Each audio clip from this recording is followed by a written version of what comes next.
نہیں ہے، جھوٹ بولتے ہیں. اور نہیں یہ امام ابو داؤد لے کے آئے کہ حدیث بیان کرنے میں کسی صحابہ نے جو ہے کوئی خیانت نہیں کی، یہ بھی رسول اللہ کے یہ بھی کسی حدیث میں. یہ بھی جھوٹ. بات کو مانتے ہیں کہ حضور علیہ الصلوۃ والسلام سے رفع دین بھی ثابت ہے اور غیر رفع دین بھی ثابت ہے اور ہاتھ باندھ کے نماز پڑھنا بھی ثابت ہے اور ہاتھ کھول کے نماز پڑھنا بھی ثابت ہے. اور جو اور نہیں آپ کیا نہیں ہے یہ ہاتھ باندھ کے ہے ہی نہیں آپ کے، ہاتھ کھول کے ہی ہے. اچھا ٹھیک ہے. اب جیسے امام مالک رحمۃ اللہ علیہ کے جو ماننے والے ہیں مالکی، وہ ہاتھ کھول کے نماز پڑھتے ہیں اور وہ اس کو افضل ہی جانتے ہیں کہ رسول اللہ نے ہاتھ کھول کے نماز پڑھی تھی. اچھا اس میں ایک چیز اور بتائیے گا کہ رسول اللہ صلی اللہ علیہ وآلہ وسلم کی جو آخری نماز ہے یعنی آپ کی وصال سے پہلے، وہ ہاتھ باندھ کی تھی یا ہاتھ کھول کی تھی؟ کون سی تھی پہلے یہ بتائیں، آخری نماز کون سی تھی؟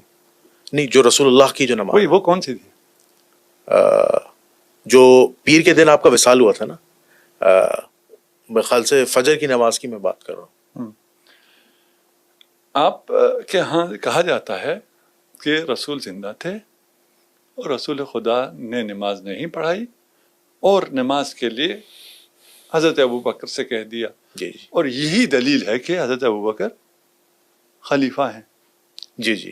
یہ اس طرح کی باتیں کی جاتی ہیں. جی جی. ٹھیک ہے نا. لیکن وہ 3 دن پہلے کا واقعہ ہے. وہی 3 دن پہلے. جی جی جی. اس وقت تو رسول زندہ تھے. اسی کی بات کر رہے ہیں جس نماز میں آئے ہیں. جس میں نماز میں آنے کی پوزیشن میں نہیں ہے اس کی بات تو نہیں کر رہا. جی جی. وہ اس وقت بیمار تھے اور اس وقت بھی بہت مشکل سے آئے. پوری روایت نہیں پڑھتا، کوئی اس پہ تحقیق کرے. جی جی جی. جو ہوا پہلے سو ہوا. حضرت ابوبکر آگے نماز پڑھانے. رسول خدا کو علم ہوتا ہے. رسول خدا اس حالت میں جب چل نہیں سکتے تھے انہیں سہارا دے کے انہوں نے کہا میں نے آنا ہے اور نماز میں نے لیڈ کرنی ہے. رسول خدا نے آ کے وہ نماز پڑھائی ہے. جی جی. اگر رسول خدا نے وہ نماز پڑھائی تو یہ استدلال کدھر گیا کہ رسول خدا نے کہا تھا کہ فلانی نماز پڑھائے. لیکن بخاری میں تو روایت موجود ہے. یہ بخاری کی روایت ہی بتا رہا ہوں میں. جی جی جی. پیش ذرا تھوڑا سا میں آپ کو واضح کر کے پیش کر رہا ہوں. جی جی. وہ کہتے ہیں رسول خدا تو آئے تھے. اچھا اگر رسول خدا بھی نماز میں ہو اور کوئی اور بھی ہو، امام کون ہوگا؟ نہیں، امام تو رسول اللہ ہی رسول اللہ ہی ہوں گے. جی. البتہ تاریخ میں یہ جھوٹ بولا گیا ہے کہ رسول اللہ نے دوسروں کے پیچھے نماز پڑھی. یہ جھوٹ ہے، نہیں ہو سکتا. اہل سنت کا تو روایت ہے عبد الرحمن ابن عوف کے پیچھے بھی فجر کی نماز پڑھی. جھوٹ ہے. اہل سنت محدثین تو صحیح ہے. نہیں ہو سکتا. اچھا عقلاً محال ہے. خیر ابھی کوئی مفتی فلان ہو آپ کے پیچھے نماز پڑھے گا؟ نہیں. اہل سنت کا استدلال یہ ہے، اہل سنت یہ کہتے ہیں کہ رسول اللہ کا ہی فرمان ہے کہ جسے قرآن و سنت کا علم ہے وہ نماز پڑھا سکتا ہے. نماز پڑھا سکنا اور ہے، رسول کا اس کے پیچھے نماز پڑھنا اور ہے. ٹھیک ہے نا. نہیں رسول کیوں نہیں نماز پڑھ سکتے؟ ایک سوال ہے. اس وقت ابھی کی نماز اور ہے. اس وقت امامت کون کرتا تھا؟ ہیڈ آف دی اسٹیٹ، یا اس کی طرف سے اجازت ہو. ٹھیک ہے. سورہ براءت نماز تو بہت آگے کی چیز ہے نا. بخاری سے اجازت ملی ہے نا حضرت ابوبکر آگے نماز پڑھائے. نہیں وہ تو میں بھی بیان کرتا ہوں. جی جی. سورہ براءت نازل ہوئی، رسول خدا نے دی حضرت ابوبکر کو، یہ جاؤ سناؤ. جی جی. اس کے بعد کیا ہوا؟ پھر جبرائیل امین رسول اللہ کے پاس آئے اور کہا کہ یا تو مکے والوں کو یعنی مشرکین کو جا کے یہ پیغام آپ خود دیں جو آیت نازل ہوئی، یا اپنے جیسے کو بھیجیں. تو انت او رجل منک. جی جی جی. ہے نا. رسول نے پوائنٹ کیا تھا، وحی نے مداخلت کی اور وحی نے مداخلت کر کے عزل کیا اور نصب کیا. جی جی. کس نے لیڈ کرنا ہے؟ جی جی. اتنی سی لیڈ جس میں رسول خدا خود نہیں ہیں، وہ لیڈ بھی وحی کہتا ہے کہ کوئی اور نہیں کر سکتا ہے. اور آپ کس کے قائل ہو رہے ہیں؟ رسول خدا پیچھے نماز پڑھ رہے اور کوئی آگے نماز پڑھے. ہو سکتا نہیں ہو سکتا ہے. یہ وحی کی غیرت برداشت کر سکتی ہی نہیں ہے. اسی جگہ جہاں آپ کہتے ہیں نا، وہاں کہتے ہیں رسول خدا جب آئے تو نماز تو رسول خدا نے پڑھائی اور حضرت جو ہیں وہ رسول کے پیچھے نماز پڑھ رہے تھے، اور لوگ جو ہیں وہ حضرت کے پیچھے نماز پڑھ رہے تھے. یار یہ بڑے عجیب سے لوگ ہیں. جب اگر آپ پیچھے آگے امامت کر رہے ہو، میں پیچھے کھڑا ہوں اور میں آپ کے پیچھے نماز پڑھوں تو باقی سب بھی آپ کے پیچھے نماز پڑھیں گے نا، میرے پیچھے کیوں پڑھیں گے؟ دنیا میں ایسی کون سی امامت ہوتی ہے جس میں دو امام ہوں؟ ایک صرف ایک کو امامت کرا رہا ہو، دوسرے اس کے پیچھے پڑھو. اس کو اس طرح بیان ہی نہیں کرتے. اصل سوال کیا تھا جہاں سے ہم یہاں آئے؟ طریقہ نماز کا کہ رسول اللہ کی آخری نماز کیا تھی؟ آخری نماز، یہ آخری نماز. یہ بھی غلط بتایا جاتا ہے. لکھا ہوا ابھی بھی صحیح ہے، بتایا غلط جاتا ہے. میں ایک اور بات آج کل جوانوں سے کہتا ہوں، آپ کو یہ حدیث کی کتابیں مل جاتی ہیں نیٹ پہ، جی عربی میں مل جاتی ہیں. جی چیٹ جی پی ٹی آج کل ٹرانسلیٹ بھی کر دیتا ہے. جی بہت ایزیلی کر دیتا ہے نا. اسے کہیں ذرا ٹرانسلیٹ کرو. اگر کوئی بریکٹ شریکٹ لگائے تو کہنا یار یہ بریکٹ نہ لگاؤ، یہ مولوی کیا کہتے ہیں اس کو چھوڑو. رسول کیا کہہ رہے تھے؟ یہ چیٹ جی پی ٹی معصوم نہیں ہے، صحیح نہیں کہتا ہے، 100% اس پہ اعتماد نہیں ہو سکتا. یہ سب اپنی جگہ، یہ میں نہیں کہہ رہا ہوں اس سے لیں، لیکن آپ کو وہ چیزیں بتا دے گا جو چھپائی جا رہی ہیں، جو عربی میں واضح ہیں. جی نا. اور وہ بتائیں تو آپ اس لفظ کو اٹھائیں اور اس سے کہیں یار اس کے ڈکشنری میں مجھے بتاؤ کہ اور کیا کیا معنی آئے ہیں، کس کی ڈکشنری میں آئے. اب اس واقعے سے کوئی لینا دینا نہیں ہے نا. آپ اگر کوئی لفظ آتا ہے ان الرجل لا یہجر، اس کا کیا مطلب ہوتا ہے؟ پوچھیں اس کو، باقی روایت کو چھوڑیں. اس جملے کا کیا مطلب ہے؟ کسی اگر ایک نے آپ کو یہ کہہ دیا تو عربی میں اس کا کیا مطلب ہوتا ہے وہ بتا دے گا آپ کو. پھر خیانتیں نظر آنا شروع ہوں گی. تو ان سے آپ نماز کی توقع رکھتے ہیں کہ وہ آپ کو رسول کی نماز بتائیں گے، جو رسول کی آخری نماز کو بھی اس طرح پیش کرتے ہوں. رسول نے فرمایا ہے میری نماز، میری فقہ، میرا دین، میری شریعت تمہیں، نہ فقط تمہیں، میرے اصحاب کو بھی اگر ملیں گی تو اہل بیت سے ملے گی. انی تارکم فیکم، اصحاب سے کہہ رہے تھے نا. جی ہم سے تو نہیں کہا، ہم تو اصحاب کے طفیل میں شامل ہو گئے. جی ان سے کہا میں تم میں عطرت کو چھوڑے جا رہا ہوں، اس سے تمسک کرنا ہے، ان سے پوچھنا ہے. فقہ اہل بیت میں نماز اگر واضح نہ ہوتی تو آپ کہہ سکتے تھے ہمیں نماز اہل بیت، نماز رسول کا پتہ نہیں ہے. سب کو نماز رسول پتہ ہے، قبول نہیں کر رہے ہیں، قول رسول کو قبول نہیں کر رہے. انی تارکم فیکم الثقلین، جی کتاب اللہ و عترتی. اصل میں یہاں پہ ایک بڑا ایک شدید اعتراض یہ اٹھ جائے گا کہ اہل سنت والجماعت کا یہ اجماعی عقیدہ ہے وَكُلٌّ صحابہ فی العدول، کوئی اجماعی صحابہ جو ہیں وہ عادل ہیں. اجماعی عقیدہ نہیں، نہیں وہ کہتے ہیں مسلمانوں کا نہیں، یہ جھوٹ بولتے ہیں. اور نہیں یہ امام ابو داؤد لے کے آئے جھوٹ کہ بولتے ہیں حدیث بیان کرنے میں کسی صحابہ نے جو ہے کوئی خیانت نہیں کی، یہ بھی رسول اللہ کے یہ بھی جھوٹ، کسی حدیث میں. یہ بھی جھوٹ. اس جھوٹ کی کیا آپ دلیل پیش کریں گے کہ صحابی نے جھوٹ بولا ہے؟ حضرت عمر کا یہ عقیدہ تھا کہ تمام صحابی عادل نہیں. اب میں آپ کے عقیدے کو مانوں یا حضرت عمر کے عقیدے کو مانوں؟ حضرت عمر رضی اللہ تعالیٰ عنہ کیسے کسی صحابی پہ الزام لگا سکتے ہیں؟ نہیں، الزام تھوڑی لگاتے تھے. انہوں نے جرم ہوتے ہوئے دیکھا تھا، سزائیں دی ہیں. الزام کا مرحلہ اور ہے. نہیں اگر مثال کے طور پر جیسے ہم اس پہ ایک اعتراض یہ اٹھ جائے گا جو ہمارے پروگرام دیکھنے والے ویور ہیں کہ حضرت عمر رضی اللہ تعالیٰ نے اگر کسی کو فائنینشیل کرپشن پر کوئی سزا دیے تو اس سے وہ کہیں گے حدیث بیان کرنے کا کیا تعلق؟ حدیث بیان کرنے پہ صحابہ کو کوڑے مارے ہوں تو یہ پاسبل نہیں ہے نا. ہوا ہے. آپ بیان کیجیے. ہم نے بیان کر دیا. وہ چیزیں کھلی ہے نا، یہ نا ہم نے بیان کر دیا. ابھی دیکھیں نا، میں یہ کہہ رہا ہوں آپ نے جیسے پیش کیا نا اجماع متفق، نہیں بھائی سب جھوٹ. آپ اہل سنت کے کسی بھی عالم کے پاس جائیں گے وہ یہی کہے گا وَكُلٌّ صحابہ فی العدول. میں آپ کو خلیفہ کے پاس لے کے جا رہا ہوں، آپ مجھے عالم کے پاس لے کے جا رہے ہیں. عالم کیا بیچتا ہے؟ لیکن ہمارے ہاں جو احادیث کی کتابیں ہیں اس میں کہیں پہ بھی یہ الفاظ نہیں کہ حضرت عمر نے صحابی رسول کو اس لیے کوڑے مارے ہوں کہ وہ جھوٹی روایات یا حدیث بیان کرتے ہیں. کیوں نہیں ہے؟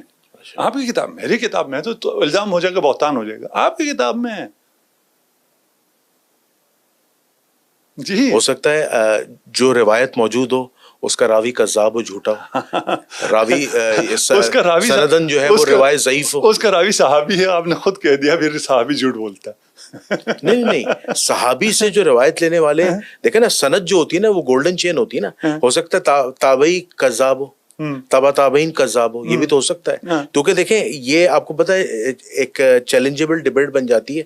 پھر لوگ کیا کرتے ہیں کہ حدیث کی سند لیتے ہیں، جب سند دیکھتے ہیں وہ کہتے ہیں بھائی یہ اس میں فلاں تابعی جو ہے وہ کذاب ہے یا اس کا سما ثابت نہیں ہے، تو یہ روایت ضعیف یا موضوع ہے. تو وہ کہتے ہیں پھر حضرت عمر رضی اللہ تعالیٰ سے یہ روایت ثابت نہیں ہے. نہیں یہ نہیں کہتے نا، یہ کوئی نہیں نہیں، محققین تو کریں گے، نہیں کہتے، نہیں کہہ سکتے. اتنے یہ مسلمات تاریخ اسلام میں سے ہے. یہ آپ کہہ سکتے ہیں، آپ کو ابھی تعجب ہوا، آپ نے پہلی دفعہ سنا ہے، ٹھیک ہے نا.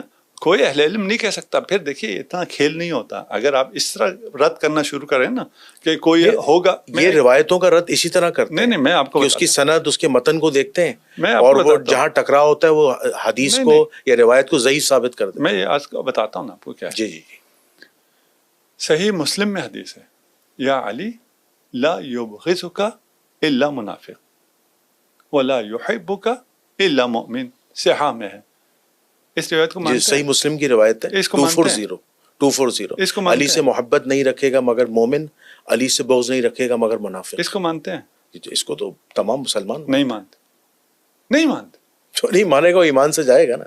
تو گئے ہوئے ہیں بہت ایمان سے. آپ کا کیا خیال ہے؟ ایمان سے نہیں گئے ہوئے؟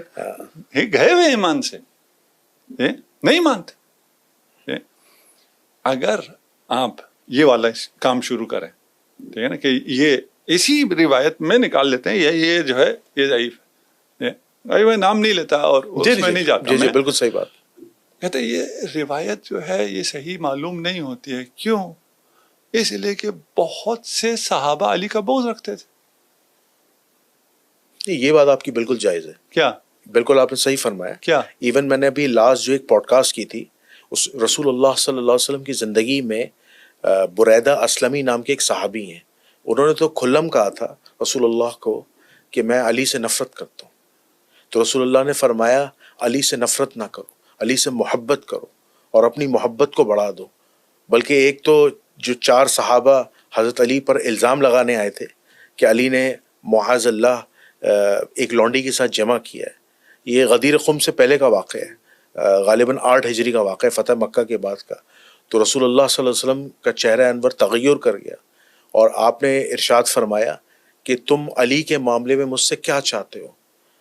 بلا شبہ علی مجھ سے ہے، میں علی سے ہوں، اور میرے بعد علی ہر مومن کا ولی ہے. یہ بات آپ کی بالکل 100% جائز ہے کہ رسول اللہ نے اپنی زندگی میں صحابہ کو تاکید کی تھی کہ علی سے محبت کرو کیونکہ علی میرے بعد ہر مومن کا ولی ہے. یہ بالکل آپ نے صحیح کہا. یہ بات، یہ روایات اہل سنت کے ہاں کتب احادیث ہیں. نہیں نفرت کرتے تھے. بریدہ اسلامی نے کہا نفرت کرتا ہوں میں. اچھا، بریدہ پہ لاکھوں درود اور سلام، لیکن اس کے بعد جب رسول نے سمجھایا تو وہ اس نے ہمیں ذہن پلٹ دیا. دیکھیں کوئی پروپیگنڈے میں آیا ہو جی وہ الگ ہے.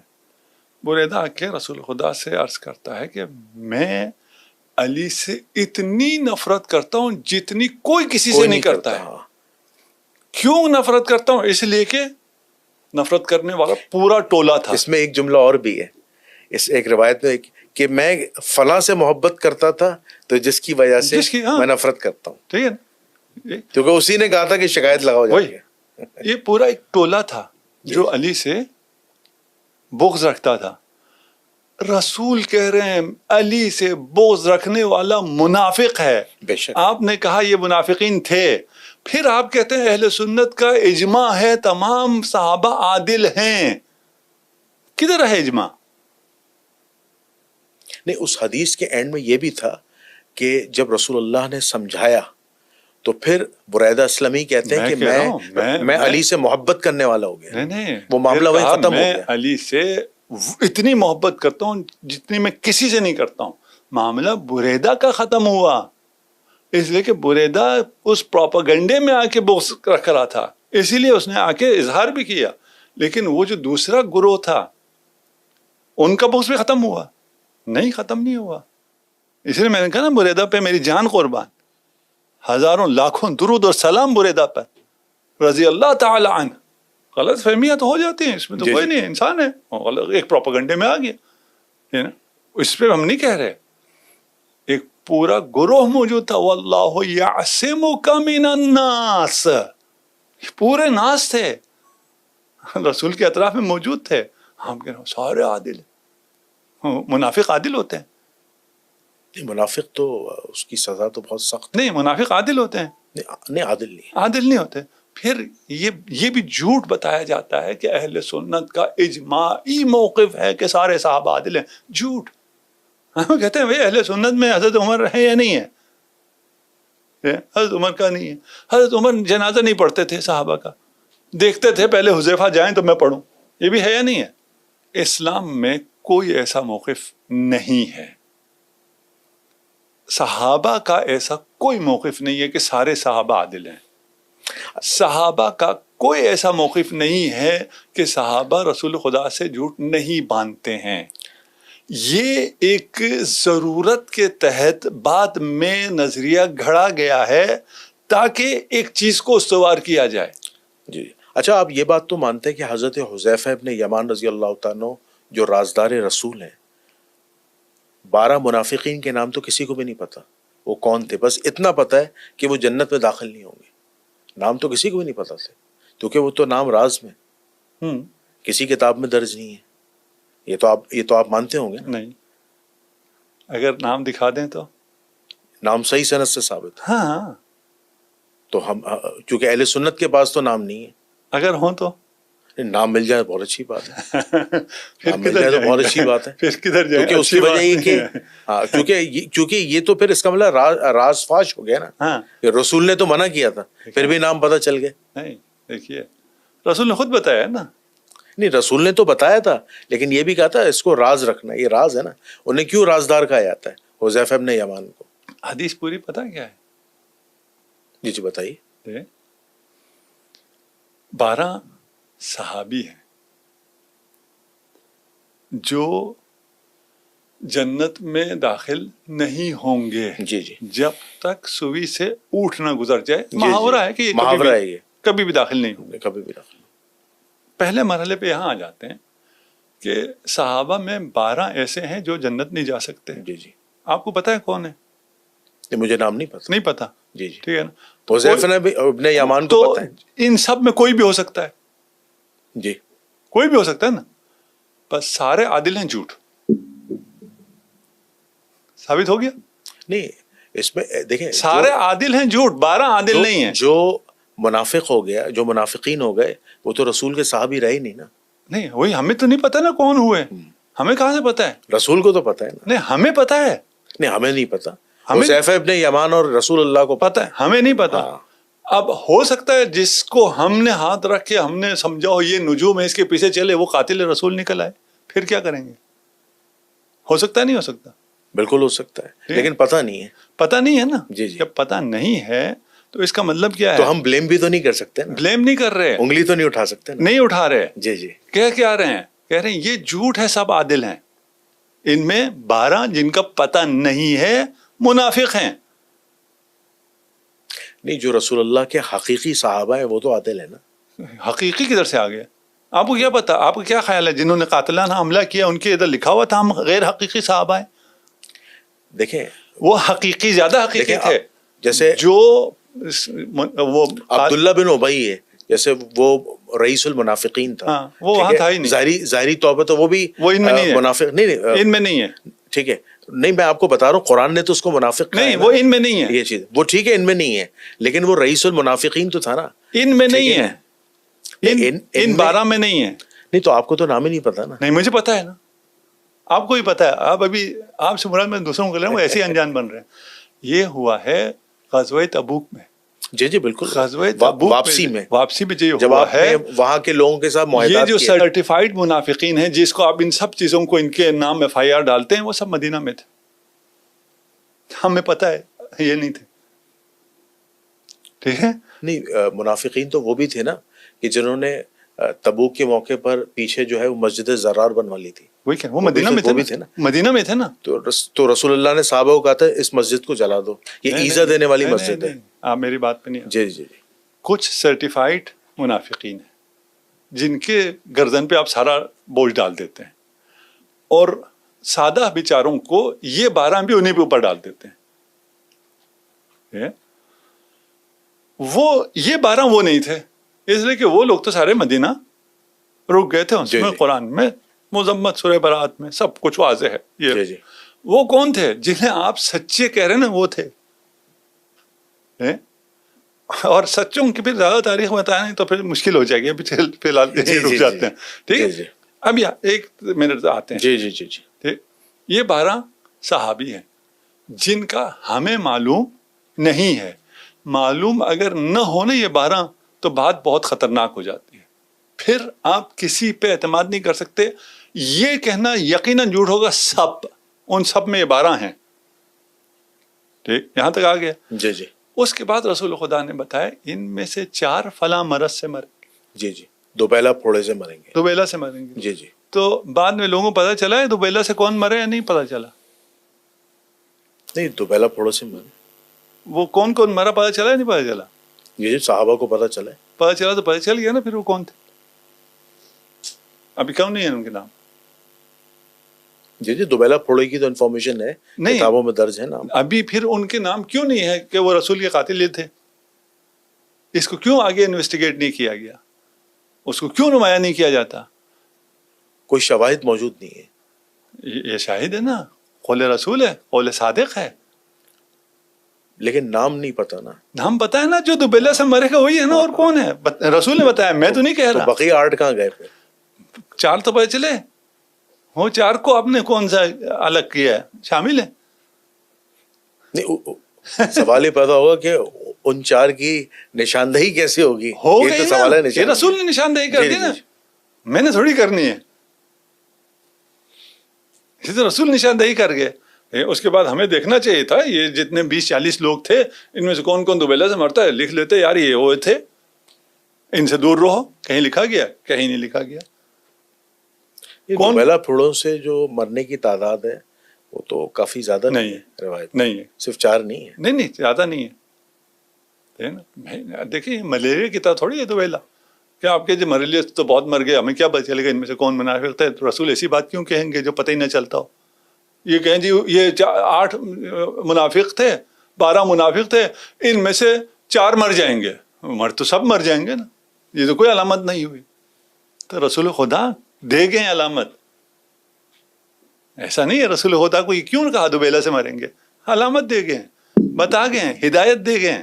نہیں لینا، انجان بننا ہے، بن چلے آگے چلے. اچھا علامہ صاحب، ایک بڑا اہم سوال ہے، میں چاہتا ہوں آپ اس کو بھی ایکسپلین کریں. ایک عقیدہ ہے مسلمانوں کا کہ مولا علی علیہ السلام جو ہیں رسول اللہ کے بعد تمام انبیاء سے افضل ہیں. اب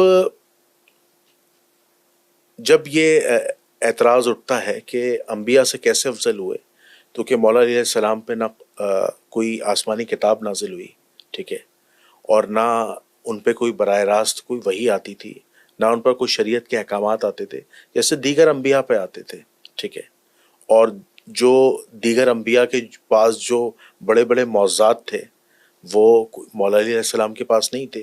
تو وہ انبیاء سے افضل کیسے ہوئے؟ اور پھر قرآن مجید میں تو واضح ارشاد ہے کہ ہم نے بعض پیغمبروں کو بعض پر فضیلت دی. تو ہمارے سامنے 5 اولو العزم پیغمبر ہیں جس میں رسول خدا ہیں، ابراہیم علیہ السلام ہے، عیسیٰ علیہ السلام ہے، موسیٰ علیہ السلام ہے. تو یہ ان پیغمبروں کے نام آتے ہیں. تو مولا علی جو ہیں وہ انبیاء سے کیسے افضل ہوئے؟ کیونکہ قرآن مجید جو افضلیت کا ذکر کر رہا ہے وہ انبیاء کا کر رہا ہے، اور قرآن مجید میں ایسی کوئی آیت نہیں ہے جس سے ہمیں یہ پتہ چلے کہ مولا علی رسول خدا کے بعد دیگر انبیاء سے افضل ہیں. وہ اس طریقے سے کہ مولا علی جو ہیں وہ غیر نبی ہیں، اور غیر نبی پیغمبر سے کیسے افضل ہو سکتا ہے؟ ذرا اس حوالے سے رہنمائی فرمائیے. اچھا، آپ نے جتنی گفتگو کی اس میں یہ کہیں نہیں ہے کہ جو نبی نہیں ہے وہ نبی سے زیادہ افضل نہیں ہو سکتا. یہ نہیں ہے، یہ تو نہیں ہے نا. قرآن میں تو کہیں نہیں لکھا. نہیں، قرآن میں یہ لکھا ہے کہ ہم نے بعض پیغمبروں کو بعض پر فضیلت دی. بعض پیغمبروں کو بعض پہ فضیلت دی ہے. جی جی جی. اور کسی اور کو ان میں سے کسی پہ بھی فضیلت دی. یہ ہے کیا چیز؟ کسی غیر نبی کو انبیاء میں سے کسی پہ بھی فضیلت نہیں دی. یہ ہے نبوت انبیاء میں رینکنگ ہے. جی جی آپ کے فوج میں رینکنگ ہے تو سویلین کوئی فوج سے بہتر نہیں ہو سکتا. یہ کدھر ہے؟ یہ تو نہیں ہے نا. نہیں قرآن میں یہ بھی تو نہیں ہے کہ نہیں. غیر نبی نبی سے کیسے افضل ہو سکتا ہے. یہ تو نہیں ہے نا کہ نہیں ہو سکتا. کیا چیز؟ غیر نبی نبی سے افضل نہیں ہو سکتا. یہ ہے نہیں یہ بھی نہیں لکھا. نہیں ہے. پھر آپ تو ایسے کہہ رہے تھے نا جیسے یہ تو لکھا ہوا یہ نہیں لکھا ہوا. جی جی اب یہ آگے سرا زمین پہ کہ قرآن میں ایسی کوئی بات نہیں. قرآن میں اگر فضل نہ بعض ہمارا بعض ہے تو نبوت کی وجہ سے نبوت میں مراتب ہیں کوئی شک ہی نہیں. کوئی اولو العزم ہے کوئی اولو العزم نہیں ہے. کوئی صاحب شریعت ہے کوئی صاحب شریعت نہیں ہے. کوئی صاحب کتاب ہے کوئی صاحب کتاب نہیں ہے. کوئی صرف نبی ہے کوئی رسول ہے کوئی صرف نبی ہے رسول ہے امام بھی ہے.